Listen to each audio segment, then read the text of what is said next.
Hello, welcome. Now our friends going to present you a scientific documentary on hydroponics. Enjoy. Hello, my name is Sampath and I am currently studying in year 11. Hello, my name is Myles and I'm currently studying in year 9. Hey Mark, do you know that today we'll be discussing about hydroponics? Hydroponics, what is that? This is the process of growing plants without soil.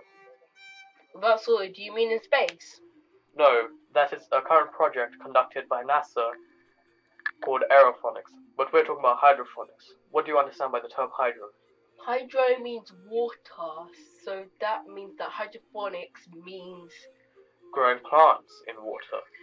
growing plants in water. Is it magical? Yes, it's scientific magic. How? Why do plants need soil?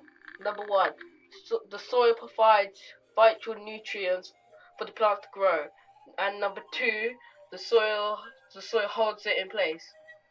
Yes, you are correct. So if you were to mix these vital nutrients in water and provide a holder for the plant, would it grow or not? Yes, but how? That is why we will be visiting the Reading Hydroponics company based in Reading. Interesting. So now we've reached Reading Hydroponics. So now we're going to meet Tom Jones. Let's go.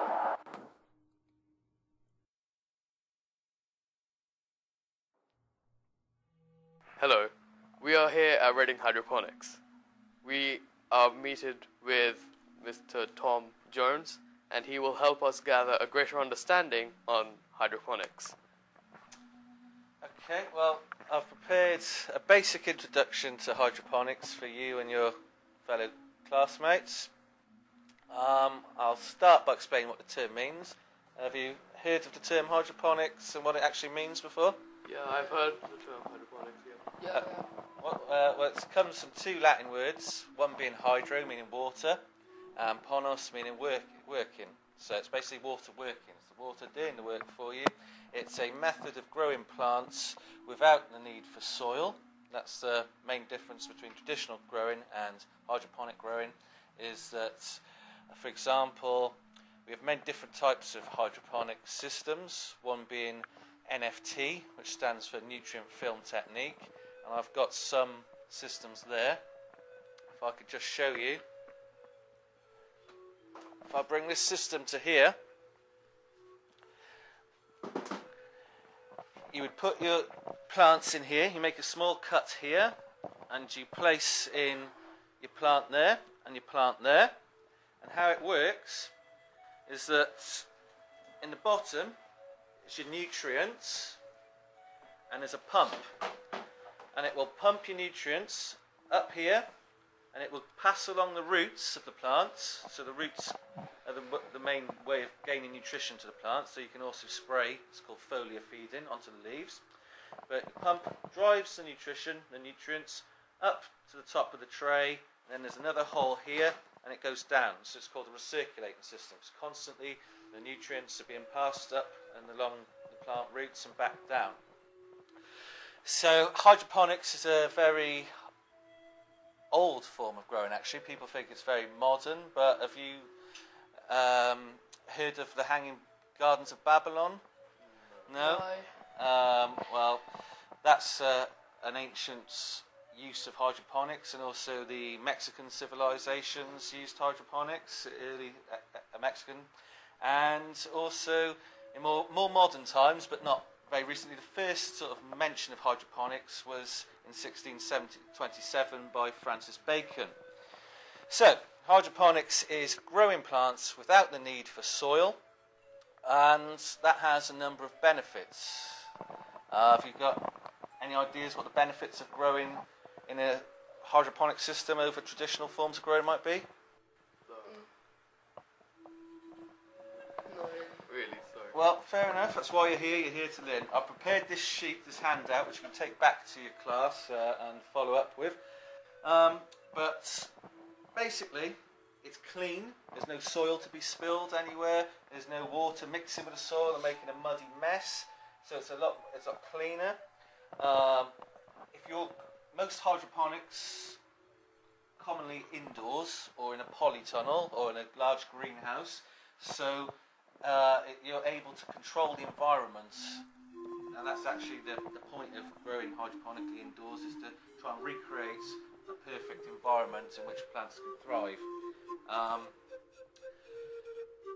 One benefit of that being indoors is that you can filter the air coming in and the air leaving, so there are less insects. Commonly outdoors, plants are plagued by various insects which eat the leaves and prevent them from growing properly. So it's cleaner, there are no insects, there's no waste to dispose of, or there's very little waste. You can see here we sell in Reading Hydroponics large bags of soil for people who don't grow hydroponically, but then once they've grown their plants, they need to actually dispose of that soil. Whereas here, you'd have 2 small rock wool cubes, and that was it. When you've grown your plant and you've harvested your plant, you've got 2 small cubes to throw in the bin, so they're large amounts of soil to take down the tip or wherever. As there is no soil, there are no weeds, there's no weeding to do, and one of the main benefits of hydroponic growing is that you get faster growth and you get larger plants more quickly, and they also provide a higher yield as well. Now, some parts of the world, obviously, in deserts, etc., there's very little water compared to places where there's more rainfall, and so you'll find now hydroponics is becoming more popular in places like Saudi Arabia or desert places or places where there's not much rain, because the water is contained in the system itself. It's not being poured into the ground and evaporated off, so you use a less amount of water, which is more economical. Any questions so far? Any questions? What do you use to grow the plants without soil? Without soil, what do you use to grow? Okay, well, this is a rooting cubes. You make sure they're moist. Then you take your seed, whatever it may be, plant 1 seed per cube, and then you put the propagator dome over it, and then you'd literally just leave it for maybe, depending on what variety it is you're growing, it could be anywhere from a day and you'll see your seedling pop up, or some chilies might even take a month to germinate.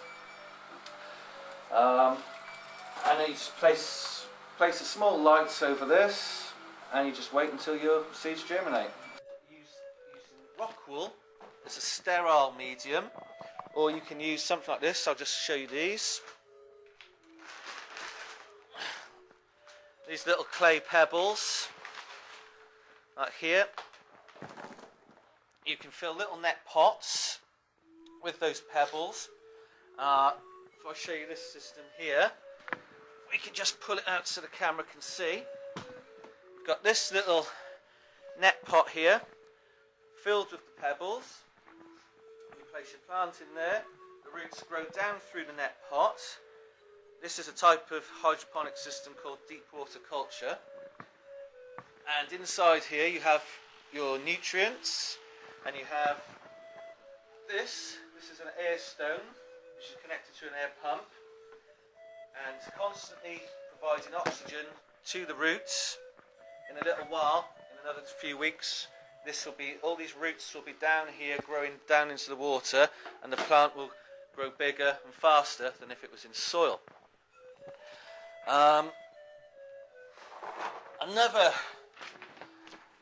Another benefit is also that it's quite cheap. You can actually build your own system. You can buy that ready-made, or once you've learned the principles of hydroponics, you can build your own system quite cheaply. Any questions? What would the price be? If you're saying it's cheap, what's the approximation of price? Well, that particular system, if you was to buy it from the shop here, it costs you about £30. But you could make it for a little less money if you were to just use a regular bucket and drill your own hole in the lid and put your own net pot in. But that's a relatively cheap system anyway, it's about £30. This NFT system here would cost you about £45. And then we've got another type of system here called, it's an aeroponic system, and you can see it's got pre-drilled holes in the top for you to place your plants in, and again the nutrients are held in here in a nutrient solution, and there's a little sprayer bar here which will spray a 360-degree angle all around the roots. There are actually some downsides to hydroponics, not many, but because you're using a pump, at some point in that pump's life it could fail. If you had a power cut and your electricity was out, then if it was for a long time and the plant wasn't getting water around its roots, then it could obviously shrivel up and die. So there are some downsides to be aware of hydroponics. Also, you need things like a pH pen, like this. It's important when you're growing hydroponically that you have the nutrient solution at the right pH. Do you know what pH stands for? It stands for potential of hydrogen, and it's just really a measure of how acid or alkaline the solution is. Different types of plants will prefer a more acid solution, or more acidic solution rather, and other plants a more alkaline solution. So it's important when you do grow hydroponically that you actually know a little about the particular type of plant that you're growing, because all different plants, from herbs to fruits to vegetables, will all have slightly different needs and requirements. And so you use a little simple pen like this, dip it into the water. It will tell you digitally what your pH is, and for example, say your pH needed to be in the range of 5.8 to say 6.3, then if it was outside of those ranges, there is some things such as pH down, which will actually lower the pH, and there's also another chemical, pH up, which will raise the pH solution. So it is important hydroponically. With soil, you could just add the nutrients and the soil acts as a buffer. But because the roots are in direct contact with what you're feeding them in hydroponics, then it's important that you provide them with the exact requirements that they need. Also, can you think of anything else that might be important with the water that you're feeding them? How much water you're using? How much water, yes. As the plant grows, it will feed and take up more water. When it's very young, and it's not got many roots, it will use less water. As it has a massive roots growing, it will be able to drink more water up, so it will use more water. Yeah. But also, say if you're in the bath, what's important to you if you're in the bath? Temperature, exactly right. So 18 degrees is a good temperature for hydroponics. Some of the problems you can encounter if your temperatures are wrong is if it's too cold, it will stunt the plants, it won't grow very fast or very well. If it's too hot, it can cause root diseases like root rot, such as pythium. So it's very important that your EC and your EC, by the way, is a measure of how strong the feed is. It stands for electrical conductivity, and there's another meter just the same as this, but it will tell you how strong your feed is. And obviously when the plant is young, it doesn't require such a strong feed, and when it's older and it's eating more, it needs a stronger feed, particularly if it's producing fruits or flowers. Then it will need not only more of the foods, but it also needs a different type of food. When it's young and it's growing in what we call a vegetative state, it requires more nitrogen, which helps it photosynthesize. When it's producing fruits, say that was a strawberry plant and it started to produce berries, then they'd need chilies particularly as well. A lot of hydroponics, chilies are a popular crop from hydroponics, and for that you would need more phosphorus and potassium, which helps produce the buds and the fruits and the flowers. We also have, you can see around the shop, we sell many different nutrients, doing different things. Some are root stimulants, which will obviously stimulate the roots to grow more and faster. Then we have food for in the vegetative stage, and then food for in the flowering stage. And also we have products that you can use to actually flush the excess nutrients out of the plant just before you harvest it. so it tastes better. Any more questions so far? So how would you control the level of carbon dioxide and other important gases? Well, carbon dioxide is probably the most, oxygen and carbon dioxide are the two main requirements really for a plant, and also light. So we have fans. Obviously, if you can see here, this is called a tent, a growing tent, and it will provide you a indoor environment in which to grow your plants. It's self-contained. It's clean. It's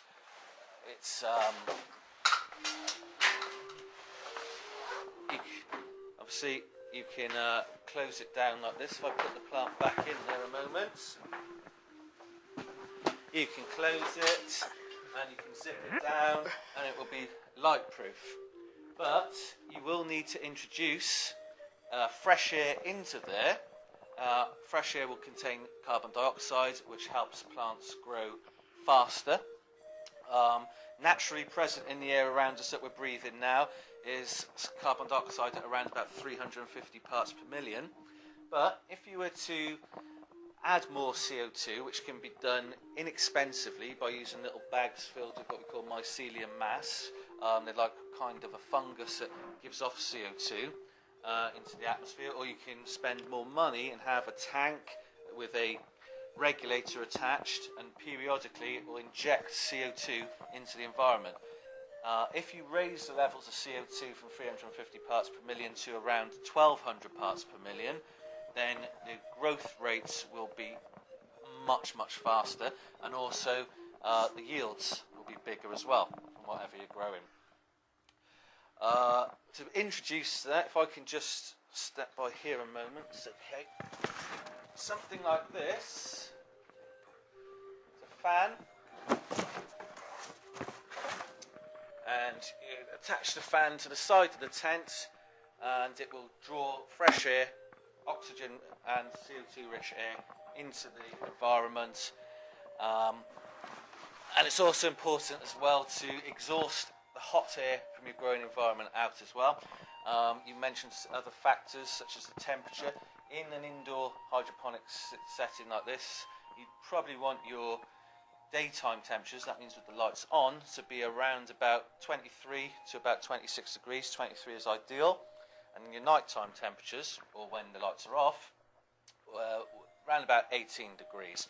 And you never really want a huge differential between your daytime temperatures and your nighttime temperatures. If you keep a small gap between them, so if you could, it would be possible in theory if you used certain regulators that we sell, that you could maintain a constant temperature day and night of 23 degrees, and then you find your plants stay shorter and stockier rather than stretchy and weak, you know. Humidity is another factor as well. Some plants thrive in an environment which is quite dry, quite a lot of, not much moisture in the air. Other plants need a more humid environment with more moisture in the air. And most plants will require more moisture in the air when they're small and growing, and less moisture in the air when they're coming towards the end of their life cycle and they're producing their fruits and flowers. CO2 is absorbed through the leaves, through the stomata of the leaves. The stomata are small pores in the leaf which absorb the CO2, and oxygen can be absorbed via the roots as well. That's why we provide air stones and an air pump in the hydroponic system, so that more oxygen will also result in a faster growth rate as well. Light is another factor, a very important factor obviously in growing indoors, because outdoors you have the sun, and indoors you're seeking to replicate that outdoor environment. We have different bulbs. If I show you these, we have the metal halide bulb, and it has a different spectrum to the HPS or sodium bulb. This metal halide bulb has a blue spectrum, so it's similar to the light produced by the sun in spring and summer. And then when you want to encourage the plant to give its fruits or flowers, you change over to a bulb that's got more of a red spectrum in it. So it's similar to the autumn sun, when the plants outdoors would be ripening and coming towards the end of its life. Also, in addition to the type of lights the plants need, they also have different requirements of how much light they're exposed to. So when you're growing the plants in the vegetative stage, prior to flowering, you'd run the lights for about 18 hours a day and have 6 hours off to give them a rest. And then when you want to encourage them to flower, you change the light cycle down to 12 hours on and 12 hours off. And that's kind of simulating the daylight hours outdoors towards the end of the plant's life in autumn. Any more questions? So I think we've covered the main requirements, being temperatures. You must have your temperatures correct, both in terms of the solution temperature and the ambient temperature in which the plant lives. CO2, again, we've covered that, helps plants grow more, faster, bigger. And the lights as well that they need. And it's also important to keep a clean environment, which by virtue of the fact that there's no soil being used, it's a cleaner method of growing. So have you got any questions? What else can you grow using hydroponics?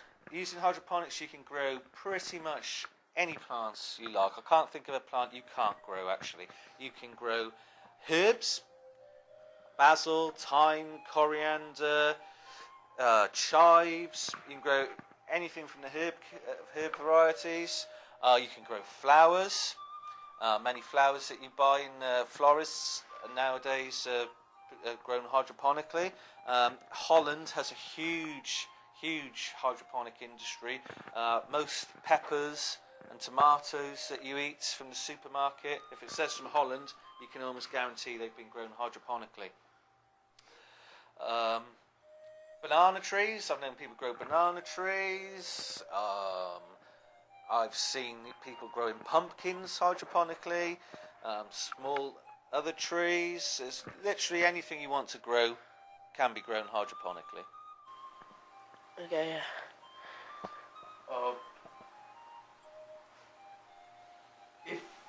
Why would someone want to change from growing a plant normally with soil to growing a plant with hydroponics?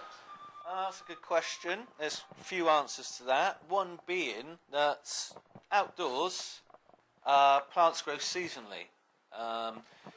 And indoors, you can control the environment so that you can have a perfect growing season all year round. Obviously, in September, there'll be a certain amount of light hours. You won't be able to grow certain plants outdoors. Also, it'll be cold in the winter. Whereas if you have a hydroponic setup in your spare bedroom, you could grow your favourite fruits or vegetables the whole year round, and you wouldn't have to say, I've got to wait till next spring before I can plant these seeds now. You could plant them in the middle of winter. You could grow them in the middle of winter. Another reason is choice. You might, again, seasons come into this one. If your favourite type of fruit or vegetable is only available at a certain time of year and you want to eat it all year round, then you can produce it at home as you wish. Another reason is, I mentioned, it's cleaner, and also some people, for example, a disabled person, they may not be able to cart big bags of soil like that. They might live in a high-rise apartment with no garden, and so they can't grow outdoors in traditional methods. So something small like this, they can carry up to their home. They'll only need a small bag like this, could last them quite a long time as well. So yeah, it's good for people who are maybe physically unable to grow in a garden. They can't actually have an allotment or anything like that, or they couldn't maybe use a shovel or any of the traditional implements that you might need for growing. Yeah, what special equipment would you need to grow a plant? Well, something like this, a small NFT system, or the aeroponic one, or the deep water culture one we've got in here. You're going to need a pH pen, as I explained. That's vital. You need one of those. You'll need if I could maybe show you this reflector in here. We have the lamp or the bulb, and that's placed inside a reflector, and the reflector helps to distribute the light in an even manner. So you'd need your hydroponic system. You would need maybe something to house it in, such as this tent. You would need a reflector and a bulb, and you would need a fan to bring in fresh air and to take out the old warm air as well. Really, those are your basic specialist equipments that you need. What's the difference between hydroponics and aeroponics? Aeroponics is another hydroponic system, but it's different. I'll explain to you. The NFT, it's a constant recirculating system, and the plants are just sat there with the nutrient solution going over the root zone. Deep water culture, such as this one here, that's just another hydroponic system, but just a different method, whereby there's more oxygen presence to the root zone than there would be in NFT. And then aeroponics, to be honest, a lot of the systems on the market today, they're not true aeroponics. Aeroponics really is when if I show you, the plants are placed in here, the roots dangle down here, and they should be misted with a very, very fine mist, very fine particles of solution. But a lot of these systems just use sprayers, like sprinklers almost, and they're good, but they're not really true aeroponics. True aeroponics are very expensive. They're the most expensive systems, and they're engineered with very fine components, expensive components, and they just produced a very, very fine mist, very small. Have you seen in the supermarkets, some of the supermarkets now, they've got a kind of herb counters, or sometimes at the fish counter, and you see very fine mists of jets of water. That's really similar to aeroponics. How many days would it take to grow a plant? It depends upon the plant you're growing, the type of plant you're growing. A herb, for example, in a lot of top restaurants now, there's a trend for what they call micro herbs, and so you might get a basil plant, and I'd guess a basil leaf is about the size of your thumb, maybe. Well, the micro herbs would be maybe about the size of your fingernail instead. Now, something like that is grown very, very quickly, a matter of days. Literally, you germinate the seed, and they grow very, very quickly, and you can pluck them and use them straight away. Something like a lettuce is also quite quick growing as well. Obviously, something like a banana plant, that's going to take a long time. So it can be anywhere from days, weeks, months, or even longer, depending on the variety that you're growing. Every plant has a different lifespan. So, growing plants using hydroponics, is it a normal day-to-day thing, or is it used vastly as an industrial thing? Both. You've obviously got your hobby grower at home who wants to produce their own vegetables, to be in control of what they're producing. If you obviously, one other big advantage of growing at home is you can know exactly what nutrients have been used. Also, pesticides. Some people obviously got concerns about industrial growing. A lot of things are just sprayed with pesticides. So on a smaller scale that you're producing at home, you can use an organic pesticide, or even use what we call predator insects to actually to eat the pests. So there'll be some insects that are beneficial to you. Maybe ladybirds you could introduce, and they'll eat the bugs that are causing your plants harm. So that's what, on a small scale, it can be done at home for those reasons. And then obviously, like I mentioned, Holland has vast expanses of greenhouses. If you were to fly into near Amsterdam, as your plane came down, you'd see all the greenhouses, acres and acres of greenhouses, and that's obviously a massive industrial scale. And to be honest, growing at home to produce just solely to produce something that you like to eat, like maybe strawberries or lettuces, it's more expensive than if you were to go to the supermarket. But obviously, and on a huge scale, your costs come down, you're producing more, and so that's how the big producers in Holland can operate, because it's just on such a vast scale and it's continuous as well. And that's another advantage of growing hydroponically, is that when your plants are due to be harvested in another facility or in another room, you can have lots of young small plants growing, ready to take the place of the bigger ones that you've just cut down. Where about can you grow plants using the hydroponics? Anywhere where you've got a space, basically, any spare space can be utilised. You could use an outdoor, if you had a garden, you could have a greenhouse. You could use the hydroponic systems in a greenhouse. If you lived in an apartment block with no garden, but you had a small cupboard, you can, it's all economies of scale. You can literally tailor